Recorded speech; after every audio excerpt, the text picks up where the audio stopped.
IELTS একটা expensive exam. So I think এই এক্সামটা কারো একবারের বেশি দেওয়া উচিত না।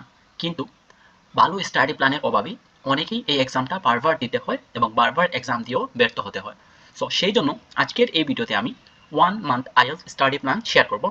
জাস্ট এখানে আমি স্টাডি প্ল্যান শেয়ার করব না যে আপনি কোন মডিউল কোন সময় পড়বেন, আমি আরও শেয়ার করব আপনি কোন মডিউল কীভাবে প্রিপারেশন নেবেন, অর্থাৎ A to Z আপনার স্পিকিং, লিসনিং, রাইটিং, রিডিং কোন মডিউল কীভাবে প্রিপারেশন নিলে ভালো একটা স্কোরের জন্য আপনি আশা করতে পারেন।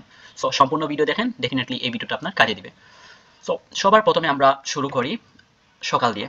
ধরে নিলাম আপনি 7টার দিকে উঠেন বা 8টার দিকে, স্পেসিফিকলি আমি কোনো টাইম বলতেছি না, লাইক আপনি 7টার দিকে উঠেন বা 8টার দিকে উঠেন, এটা বলা ঠিক না। আপনার পার্সোনালি আপনি টাইম ফিক্স করবেন কয়টার দিকে উঠবেন, বাট আপনি ট্রাই করবেন, যেহেতু আইএলটিএস এক্সাম দিতেছেন তো ট্রাই করা উচিত যে আপনি যত তাড়াতাড়ি পারেন। সো সবার প্রথমে আপনি ঘুম থেকে ওঠার পর কোন কাজটা করবেন? সো অনেকেই বলবে আপনি লিসনিং দেওয়ার জন্য। হ্যাঁ, আমিও বলি আপনাকে লিসনিং দেওয়ার জন্য, বাট লিসনিং দেওয়ার আগে আপনাকে একটা কাজ করতে হবে, সেটা হলো ট্রাই করবেন 30 মিনিট অথবা 1 ঘন্টা স্পিকিং পার্ট 1 দেখার জন্য। জাস্ট আপনি কি করবেন, আপনার মাকায় স্পিকিং বই নিলেন, তারপর সেখান থেকে আপনি পার্ট 1 এর জন্য জাস্ট আনসারগুলো পড়লেন এবং আপনি যেভাবে প্রিপারেশন নেন সেভাবে আপনার পার্ট 1 এর জন্য প্রিপারেশন নিলেন। সো এখানে আমি আপনার স্পিকিং এর কথা কেন বলতেছি, বিকজ আপনি ঘুম থেকে ওঠার পরেই আপনার একটা ঘুম ঘুম ভাব থাকবে। সো সেই সময় যদি আপনি লিসনিং দিতে যান, লিসনিং এর অডিও শোনার পর আপনার ঘুম চলে আসতে পারে। সো সেই জন্য আমি আপনাদেরকে সাজেস্ট করব 30 মিনিট অথবা 1 আওয়ার আপনি কি করবেন, আইএলটিএস স্পিকিং এর পার্ট 1 দেখবেন। ওকে, পর আপনি কি করবেন, আপনি লিসনিং দিবেন। ওকে, কি করবেন, আপনি লিসনিং টেস্ট দিবেন। সো লিসনিং টেস্টটা কীরকম দিবেন, কত সময়ের দিতে হয়? সো লিসনিং টেস্টের জন্য আপনি 1 ঘন্টা ধরতে পারেন, বাট এটা ফিক্সড করার কোনো প্রয়োজন নেই। আপনি 30 মিনিটের মতো লাগে আপনার একটা টেস্ট দিতে। সো আপনি ট্রাই করবেন অডিওটা আগে ডাউনলোড করে নিতে, অর্থাৎ লিসনিং টেস্টের জন্য লাইক আপনি ক্যামব্রিজ 17 করবেন, 17-এর টেস্ট 1 or 2 দিবেন, আপনি এটা প্রথমেই ডাউনলোড করে নেবেন যে আমি ডাউনলোড করে আপনার টেস্টটা দিব। এরকম হলে আপনি হয়তো বা ডিস্ট্রাক্টেড হয়ে যেতে পারেন। সো আমি সাজেস্ট করব, আমি যেভাবে করতাম, আমি প্রথমেই ডাউনলোড দিয়ে রাখতাম, তারপরে আমি পূর্বের রাতে আমি কি করতাম, আপনার ডাউনলোড দিয়ে রাখতাম, পরবর্তীতে সকালে ওঠার পর আমি অডিও আপনার অনলাইন না গিয়ে আপনার ডাটা না অন করে আমি টেস্টটা দেওয়ার চেষ্টা করতাম। সো আপনি এটা করতে পারেন। তারপর কি করলেন, আপনি 30 মিনিটে একটা টেস্ট দিলেন। টেস্ট দেওয়ার পর আপনার মেইন কাজ, টেস্ট দেওয়ার পর আপনি কি করবেন, আপনি আনসার গিয়ে আনসার শিটের সাথে ম্যাচ করবেন। লাইক আপনার 40টার মধ্যে হইলো আপনার 20টা। ওকে, আমি ধরে নিলাম 40টার মধ্যে আপনার হয়েছে 20টা। ঠিক আছে। সো তার পরবর্তীতে কাজ কি আপনার, যে 20টা হয় নাই, অর্থাৎ 20 আনসার হয়েছে এবং 20 হয় নাই, যে 20 আনসার হয় নাই সেগুলোকে আপনি অ্যানালাইজ করবেন। সো এখন বলতে পারেন ভাইয়া আমরা কিভাবে মিস্টেকস অ্যানালাইজ করব? সো সেই জন্য আপনি অডিও স্ক্রিপ্ট দেখতে পারেন, খুবই কাজে দিবে। অডিও স্ক্রিপ্টের মতো কার্যকরী লিসনিংয়ের ক্ষেত্রে আর কিছু নাই। আই ক্যান গ্যারান্টি ইউ যে লিসনিংয়ের ক্ষেত্রে সব থেকে কার্যকরী টিপস বলেন আর চাই বলেন, আপনার সব থেকে ইম্পর্টেন্ট জিনিস হলো আপনার অডিও স্ক্রিপ্ট দেখা। সো আপনি মনে করেন ক্যামব্রিজ 17 দিয়েছেন, 17-এর টেস্ট 1 দিলেন, তারপরে আপনি মনে করেন 20টা হয় নাই, যে 20টা হয় নাই সেগুলো আপনি অডিও স্ক্রিপ্টে গিয়ে ভালো করে প্রথমে শোনার চেষ্টা করতে পারেন, অথবা যদি শুনতে না চান, সময় কম থাকে, আপনি জাস্ট রিড করে নেবেন। বাট আমি সাজেস্ট করি প্রথমে পড়বেন, আমি সাজেস্ট করি প্রথমে অডিও শুনবেন, শুনে ট্রাই করবেন আনসারটা ঠিক করার। লাইক যে 20টা হয় নাই সেগুলো আবার অডিও শুনেন, আপনার শুনে ট্রাই করবেন আনসার করার। যদি না পারেন তাহলে অডিও গিয়ে আপনার অডিও স্ক্রিপ্ট দেখে আপনার আনসারটা ম্যাচ করে নেবেন। এভাবে আপনি যতটা টেস্ট দেন না কেন, আমি মনে করি এভাবে যদি কেউ 4টা ক্যামব্রিজ ফুল শেষ করতে পারে লিসনিংয়ের, তার ভালো একটা স্কোর আশা করতেই পারে। ওকে, সো আমরা লিসনিংয়ের কথা বললাম। সো এখন আমরা চলে যাই পরবর্তী টাস্কে। সো ডেফিনেটলি আপনারা বুঝতে পারছেন পরবর্তী টাস্ক হলো আমাদের রিডিং, এবং রিডিং হলো আমাদের সব থেকে ইম্পর্টেন্ট একটা টাস্ক। সো রিডিংয়ের ক্ষেত্রে আমরা কী করবো, সো রিডিংয়ের ক্ষেত্রে আমরা 2.5 ঘন্টা রাখবো, 2 ঘন্টা 30 মিনিট। সো অনেকেই বলবে ভাইয়া এত সময়। জি ভাইয়া, আমি মনে করি আপনারা যদি রিডিংয়ে ভালো করতে পারেন, আপনাদের আইএলটিএস নিয়ে টেনশন করতে হবে না। আইএলটিএস রিডিংয়ের স্কোরের জন্য আপনাদের স্কোরটা লো হয়, বা অনেকেই রিডিংয়ে তো খুবই বাজে স্কোর করে। সো এই 2.5 ঘন্টা আপনি কী করবেন, ফার্স্ট 1 আওয়ার আপনি টাইম ধরে এক্সাম দিবেন, তার পরবর্তীতে আপনি আনসার শিটে গিয়ে আনসার মেলানোর চেষ্টা করবেন। লাইক আপনি 40টার মধ্যে কয়টা হয়েছে কয়টা হয় নাই সেটা দেখলেন। ওকে, তার পরবর্তীতে আপনি কী করবেন, যেগুলো হয় নাই, যে আনসারগুলো হয় নাই সেগুলো কেন হয় নাই সেইটাই তো আপনার কাজ। সো সেগুলো কেন হয় নাই আপনি সেটা অ্যানালাইজ করে আপনার বের করতে হবে। সো সেটা কিভাবে করবেন, আপনি লাইক ক্যামব্রিজ 17 দেন আর Cambridge 15 then, it doesn't matter, আপনি গুগলে যাবেন, সেই টেস্টটা সার্চ করবেন এবং আপনি এক্সপ্লেনেশন সহকারে পেয়ে যাবেন আনসার। সো এক্সপ্লেনেশনটা ভালো করে পড়ে নেবেন, দেখবেন আপনার আর কোনো ঝামেলা থাকবে না। এভাবে যদি আপনি 2 থেকে 3টা ক্যামব্রিজ সলভ করতে পারেন, যে আপনি সলভ করলেন তারপর এক্সপ্লেনেশন দেখলেন, এভাবে আপনারা যদি করতে পারেন ডেফিনেটলি আমি বলতে পারি আপনারা ভালো করবেন। সো এই শেষ না, 2.5 ঘন্টা এই জন্য দেই নাই যে আপনি 2.5 ঘন্টা জাস্ট টেস্ট দিবেন তারপর এক্সপ্লেনেশন দেখবেন না, আপনাকে ভোকাবুলারি কালেক্ট করতে হবে। বুঝছেন? রিডিংয়ে ভালো করতে হলে আপনাদেরকে ভোকাবুলারিতে স্মার্ট হতে হবে। ক্যামব্রিজ 17 দিতেছেন, এখন ক্যামব্রিজ 17 এর আপনার টেস্ট 1 এর যতটা আননোন ওয়ার্ড আছে ট্রাই করবেন, সব আননোন ওয়ার্ড আপনি কালেক্ট করবেন এবং সেগুলো শেখার চেষ্টা করবেন। সো অনেকে বলতে পারে ভাই এত ওয়ার্ড আমি কিভাবে কালেক্ট করব? আপনি জাস্ট ক্যামব্রিজ 16 আর আপনি জাস্ট ক্যামব্রিজ দুইটা ক্যামব্রিজ যদি এভাবে আপনার ভোকাবুলারিগুলো কালেক্ট করতে পারেন, দেখবেন অটোমেটিকলি আপনাদের ইমপ্রুভমেন্ট চলে আসছে। আমি বলতেছি না যে আপনি ক্যামব্রিজ 1 থেকে 17 অর 18 পর্যন্ত সব করেন, আপনাকে জাস্ট দুইটা বইয়ের আপনার ভোকাবুলারি শিখতে হবে, তারপর অটোমেটিকলি আপনার ইমপ্রুভমেন্ট চলে আসবে। সো দুইটা বইয়ের জন্য এভাবে কষ্ট করাই যায় যদি ভালো একটা স্কোর মানে আপনি আশা করেন।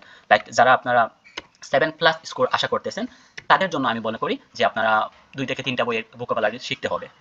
সো এই গেল আপনার রিডিং। আপনার রিডিং এর জন্য এতটুকু করবেন, আপনার 2.5 ঘন্টা। তারপর আমি মনে করি আপনার 12টা 30 হয়ে যায়। আমি যেভাবে ক্যালকুলেট করলাম, আমি স্পেসিফিকলি বলতেছি না আপনি 7টা থেকে 8টা এটা করেন, তারপরে 8টা থেকে 9টা এটা করেন, 10টা থেকে 12টা এটা করেন। না, আপনি টাইম আপনার ফিক্স করবেন। বাট আমি ধরে নিলাম 7টায় যদি কেউ উঠে তাহলে 12টা 30 পর্যন্ত এই কাজ করে চলে যাবে। প্রকৃতিতে আপনার নামাজ আছে, গোসল আছে, খাওয়া দাওয়া আছে, এর জন্য আপনার আমি 2টা পর্যন্ত ধরে নিলাম। ওকে, সো তারপরে 2টার দিকে আপনি, তার পরবর্তীতে আপনি 2টার দিকে আবার বসলেন। সো এখন আপনি কি করবেন? 2টা থেকে 3টা পর্যন্ত আপনি কমন মিস্টেকটা পড়তে হবে। খুবই ইম্পর্টেন্ট একটা কাজ কমন মিস্টেক। ভালো করে শুনে রাখেন, কমন মিস্টেক যে আপনাদের কি লেভেলের হেল্প করবে সেটা আপনারা কল্পনা করতে পারবেন না। আমি মনে করি প্রত্যেকেরই কমন মিস্টেকটা 2 থেকে 3 বার পর্যন্ত পড়া উচিত। যদি কেউ ভালো স্কোর করতে চান ডেফিনেটলি আপনারা কমন মিস্টেকটা পড়তে হবে। বুঝছেন? কমন মিস্টেক আপনাকে অনেক ধরনের সাপোর্ট দিবে। লাইক এটা তো গ্রামারে ইমপ্রুভ করবে, আপনার স্পিকিং এবং বিশেষ করে স্পিকিং এবং রাইটিং এর জন্য এটা খুবই কাজে দেয়। সো আপনি কমন মিস্টেক 2টা থেকে 3টা পর্যন্ত পড়বেন। আর যদি কোনোদিন খারাপ লাগে এই সময়ে আপনি কি করতে পারেন, পডকাস্ট দেখতে পারেন, বা আপনার যা ভালো লাগে ট্রাই করবেন ইংলিশে রাখার। ওকে, তার পরবর্তীতে আমার সাজেশন হলো আপনি ঘুমিয়ে যান, 3টা থেকে 4টা পর্যন্ত ঘুমিয়ে যান, তার পরবর্তীতে উঠুন, তারপরে আসরের নামাজ পড়েন, তারপর আসর থেকে মাগরিব পর্যন্ত কি করবেন, সেই সময় আপনারা রাইটিং দেখেন। খুবই ইম্পর্টেন্ট কাজ, আপনারা রাইটিং দেখেন। আসরের পর থেকে মাগরিবের পর্যন্ত আপনি যে কাজটা করবেন, রাইটিংটা 1 দেখেন। সো এটা কিভাবে দেখবেন? সো ভালো করে শুনেন রাইটিংটা কিভাবে আপনারা সলভ করবেন। রাইটিং আপনার ধরে নিলাম আসরের পর থেকে মাগরিবের পর্যন্ত আপনি রাইটিং করবেন। সো প্রথমে আপনি 5টা স্যাম্পল আনসার পড়বেন। রাইটিংটা 1 বলেন আর 2 বলেন, 5টা স্যাম্পল আনসার পড়বেন এবং সেই 5টা স্যাম্পল আনসার থেকে আপনি একটা লেখার চেষ্টা করেন। স্যাম্পল আনসার পড়ার ক্ষেত্রে আপনারা কয়টা জিনিস ফোকাস রাখতে হবে, তা না হলে আপনার স্যাম্পল আনসার পড়াই হবে, কোনো ইমপ্রুভমেন্ট আসবে না। অনেকে বলে ভাই আমরা রাইটিং এর জন্য অনেক স্যাম্পল আনসার পড়ি বাট ইমপ্রুভমেন্ট আসতেছে না। তার একটাই কারণ, আপনি জাস্ট স্যাম্পল আনসার রিড করতেছেন, সেখান থেকে ইমপ্রুভমেন্ট হওয়ার জন্য যেভাবে পড়তে হয় সেভাবে পড়তেছেন না। আপনি যদি রাইটিং এর ইমপ্রুভ করতে চান, স্যাম্পল আনসার পড়ার স্ট্র্যাটেজিটা জানতে হবে। সেটা হলো আপনি ট্রাই করবেন যেই স্যাম্পল আনসার পড়তেছেন, গ্রামাটিক্যাল রেঞ্জের দিকে ফোকাস রাখবেন, টাস্ক রেসপন্সের দিকে ফোকাস রাখবেন, ভোকাবুলারির দিকে ফোকাস রাখবেন, কোহিডেন্স এন্ড কোহিজনের দিকে ফোকাস রাখবেন। এই 4টা জিনিসের দিকে যদি ফোকাস রেখে আপনি স্যাম্পল আনসার পড়েন, আই ক্যান গ্যারান্টি ইউ আপনার রাইটিং ইমপ্রুভ হবে। রাইটিং ইমপ্রুভ হয় না এটা জাস্ট আপনি না বলে আপনি এই 4টা কথা মানে 4টা জিনিসের দিকে ফোকাস রাখেন। আবারও বলি, grammatical range and accuracy, task response, vocabulary এবং লাস্টেটা হলো কোহিডেন্স এন্ড কোহিজন। এগুলো যদি আপনি ফোকাস রেখে আপনার রাইটিং এর দিকে মানে কাজ করেন, ডেফিনেটলি আপনারা ইমপ্রুভমেন্ট আসবে। আপনাদের ইমপ্রুভমেন্ট আসা বাধ্যতামূলক। তো 5টা পড়বেন এবং ট্রাই করবেন আপনার একটা লিখার, 5টা পড়া এবং একটা লিখা। ঠিক আছে? তাহলে আমরা মাগরিবের পর্যন্ত চলে গেল। সো তার পরবর্তীতে আমরা কোন কাজ করব? মাগরিবের পরে বসে আমরা স্পিকিং পার্ট 2 এবং 3 দেখার চেষ্টা করব। মোস্ট ইম্পর্টেন্ট কাজ পার্ট 2 এবং 3। সো পার্ট 2 পড়ার স্ট্র্যাটেজি একরকম, পার্ট 3 পড়ার স্ট্র্যাটেজি আরেক রকম। আমরা একটা টপিক সিলেক্ট করলাম, ওকে, এটা টপিক নিলাম, এটা কিউ কার্ড নিলাম, সেই কিউ কার্ডটা আমরা নিজে থেকে বলার চেষ্টা করব। ঠিক আছে? আমরা নিজে থেকে টপিকটা বলার চেষ্টা করলাম। আমরা জানি নিজে থেকে যখন প্রথম বলার চেষ্টা করব আমরা খুবই বাজে একটা অ্যান্সার দেব। আমরা ট্রাই করব সেটা রেকর্ড করার, তারপরে আমরা মিস্টেক অ্যানালাইজ করার চেষ্টা করলাম। ওকে, সো মোস্ট ইম্পর্টেন্ট কাজ হলো আমরা প্রথমে নিজে থেকে বলার পর আমরা সেটা নিয়ে গুগলে যাব অথবা যে কোনো একটা রিসোর্সে গেলাম, সেখান থেকে আমরা স্যাম্পল আনসার পড়ার চেষ্টা করব সেই টপিক রিলেটেড। 4 থেকে 5টা স্যাম্পল আনসার পড়ব। তারপরে আমরা যদি আপনার লেভেল যদি এত ভালো না হয়ে থাকে তাহলে আপনি ট্রাই করবেন লেখার, আপনি লিখলেন। ওকে, আপনার সবার প্রথম কাজ হলো নিজে থেকে এটা পড়ার অথবা রেকর্ড করার, তারপর হলো স্যাম্পল আনসার পড়ার। তারপরে আপনার যদি লেভেল একটু বাজে হয়ে থাকে বা একটু আপনার লেভেল যদি 5 পয়েন্ট থেকে 6 পয়েন্ট হয়ে থাকে স্পিকিং এর ক্ষেত্রে, আপনি লেখার চেষ্টা করবেন। আর তার পরবর্তীতে সবাই যেটা করতে হবে, আপনি নিজে থেকে আবার বলার চেষ্টা করতে হবে। এখন হলো আপনি প্রিপেয়ার্ড হয়ে বলতেছেন, এখন রেকর্ড করবেন, তারপরে আবার আপনি আপনাকে নিজেকে জাজ করবেন। This is the way how you have to solve your cue card or part 2। আপনি যদি এভাবে সলভ করেন, মানে আমার বিশ্বাস আপনাদের স্পিকিং নিয়ে আর কোনো ঝামেলা হওয়ার কথা না। বুঝছেন? সো এভাবে প্রিপারেশন নেন স্পিকিং এর জন্য। আর পার্ট 3 এর জন্য তো আপনার যেভাবে প্রিপারেশন নেওয়ার কথা, যে সময় আপনি একটা কিউ কার্ড পড়লেন সেই কিউ কার্ডের আপনার পার্ট 3টা পড়ে নেওয়া উচিত। সো এভাবে আপনি পার্ট 3টাও পড়ে নিতে পারেন। ওকে, সো তার পরবর্তীতে আমরা আমাদের এশার নামাজ চলে আসলো, আমরা এশার নামাজটা পড়ে নিলাম। ওকে, তো এশার নামাজের জন্য আমরা 8টা থেকে 8টা 30 মিনিটের একটা রেস্ট নিলাম। আমাদের রেস্ট নেওয়া হয়ে গেল, আমাদের নামাজটা হয়ে গেল। সো তার পরবর্তীতে কি করবেন? ধরে নিলাম 8টা 30 থেকে 9টা 30 পর্যন্ত আপনারা আবার কি করবেন, যেটা হলো সেটা আপনার আবার আপনারা রিডিং দেখবেন। সো এখন রিডিং তো আমরা একবার দেখে নিছি 2.5 ঘন্টার মতো, তো এখন আবার কি রিডিং দেবো? এখন হলো আমরা স্পেসিফিক কোয়েশনের দিকে ফোকাস রাখবো। এখন আমরা স্পেসিফিক কোয়েশনের দিকে ফোকাস রেখে সামনের দিকে যেতে হবে। আমরা মর্নিং এর দিকে কি করছিলাম, ফুল টেস্ট দিয়েছিলাম। এখন আমরা কি করব, স্পেসিফিক কোনো কোয়েশন থাকলে রিডিং এর, লাইক আপনার ট্রু ফলসের সমস্যা, আপনার গেট ফিলের সমস্যা, তো আপনার যেই সমস্যা হোক না কেন সেই সমস্যার সমাধান করার সময় হলো এখন। এই 1 ঘন্টা আপনি ভালো করে কাজে লাগাবেন। আপনার যেই প্রবলেমই থাকুক না কেন সেই প্রবলেম, লাইক আপনার ট্রু ফলসের সমস্যা, সো আপনি ক্যামব্রিজ একটা বই নেন, সেই বই থেকে আপনি প্রত্যেকটা টেস্টে ট্রাই করেন সেই টাইপ অফ কোয়েশন সলভ করেন। লাইক ট্রু ফলস হলে ট্রু ফলস, গেট ফিল হলে গেট ফিল, যেই টাইপ অফ কোয়েশন প্রবলেম আপনার সেই টাইপ অফ কোয়েশন সলভ করার চেষ্টা করেন। আমি যেভাবে আপনাদের কাছে 1 মান্থ স্টাডি প্ল্যান শেয়ার করতেছি, এভাবে যদি কেউ প্রিপারেশন নিতে পারে, হার্ড ওয়ার্ক করতে পারে, আই বিলিভ এটা ভালো স্কোর করা তার জন্য পিস অফ কেক। আপনি 9 ব্যান্ডের জন্য প্রিপারেশন নিতে পারেন এভাবে, বুঝছেন? সো আপনার 8:30 থেকে 9:30 পর্যন্ত আপনার কোয়েশন টাইপ সলভ করলেন। পরবর্তীতে 9:30 থেকে 10:30 আপনারা যেটা কাজ করতে হবে, ইম্পর্টেন্ট একটা কাজ রয়ে গেছে আপনাদের, সেটা হলো আপনারা অনেকেই হয়তো বা গেস করতে পারতেছেন। দেখি বলেন তো, রাইটিং টাস্ক 2। ওকে, রাইটিং টাস্ক 2, আমাদের রাইটিং টাস্ক 2 তো রয়ে গেল। সো এই সময় আমরা 1 ঘন্টা আবার আমরা রাইটিং টাস্ক 2 এর কেটে দেবো, অথবা ফিক্সড করে রাখার দরকার নেই, 1 ঘন্টার উপরে গেলেও দিয়ে দেন। আপনার রাইটিং টাস্ক 2 এর জন্য এখানে সময় দিবেন, রাইটিং টাস্ক 2 এর জন্য এই আপনার সময়গুলো দিয়ে দিবেন। 9:30 এর পর থেকে আপনার 10:30 ধরলাম, অথবা আপনার 11টা পর্যন্ত হয়ে গেলে হয়ে যাক, কোনো সমস্যা না। বাট আপনাকে ট্রাই করতে হবে 5টা স্যাম্পল আনসার পড়বেন এবং একটা লেখার চেষ্টা। ওকে, আবারও বলতেছি, 5টা স্যাম্পল আনসার পড়বেন এবং একটা লেখার চেষ্টা করতে হবে। সো স্যাম্পল আনসার কিভাবে পড়তে হবে প্রিভিয়াসলি বলছিলাম, আপনাকে 4টা জিনিস ফোকাস রাখতে হবে: grammatical range, accuracy, task response, vocabulary, শেষে কোহিডেন্স এন্ড কোহিজন। এগুলো যদি আপনি দেখে এটা রাইটিং টাস্কের স্যাম্পল আনসার পড়েন, ডেফিনেটলি আপনার কাজে দেওয়ার কথা, আমি বিলিভ করি সেটা আপনার কাজে দিবে, বুঝছেন? সো এভাবে আপনারা, তো রাইটিং এর এখানে আর চলে আসছে। ওকে, রাইটিং। ওকে, সো এভাবে আপনারা প্রিপারেশন নেন, জাস্ট 5টা স্যাম্পল আনসার পড়েন এবং এটা লেখার চেষ্টা করেন। যদি এভাবে করেন, আমি বিলিভ করি আপনাদের মানে এই রুটিন ফলো করলে আর খারাপ করার কোনো কথাই আসে না, আমি বিলিভ করি। জাস্ট আপনারা একটা মাইন্ডসেট তৈরি করেন, যখন ভেবেই নিয়েছেন যে ভালো মানে আইএলস দিবেন, তাহলে তো আপনারা হার্ড ওয়ার্ক করতেই হবে।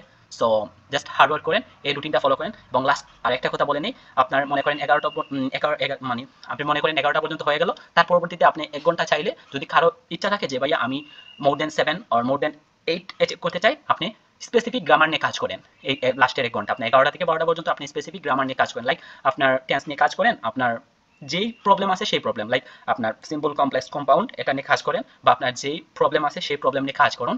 আমি বিলিভ করি যদি আপনারা এভাবে কাজ করেন, লাস্টে 1 ঘন্টা যদি আপনি গ্রামার নিয়ে আবার কাজ করেন, যদি এভাবে এই রুটিনটা ফলো করতে পারেন, লাইক 1 মান্থ, আপনারা আপনাদের লাইফে একটা বড় ধরনের চেঞ্জ দেখতে পারবেন।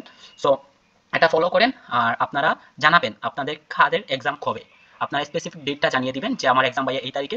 এবং আমি একটা আপনাদের জন্য একটা রিওয়ার্ডের সিস্টেম রাখছি, সেটা হলো আপনাদের মধ্যে থেকে আমি কয়েকজনকে সিলেক্ট করে একটা স্পিকিং গ্রুপে অ্যাড করে দেবো এবং একটা রাইটিং গ্রুপে অ্যাড করে দেবো আপনাদের মধ্যে থেকে। সো আপনাদের মধ্যে থেকে কাদেরকে অ্যাড করবো, যাদেরকে আমি আমার মনে হয় যে আপনাদের জেনুইন এক্সাম আছে, আপনারা ডেটটা বলে দিবেন, বা আপনারা জাস্ট ট্রাই করবেন যে আপনার বোঝানোর কমেন্টে যে আপনাদের এক্সাম আছে, তারপর আপনাদের মধ্যে থেকে অনেক মানে বেশ কয়েকজনকে আমি আমার প্রাইভেট গ্রুপে অ্যাড করে দেবো এবং আমি গাইড করার চেষ্টা করবো।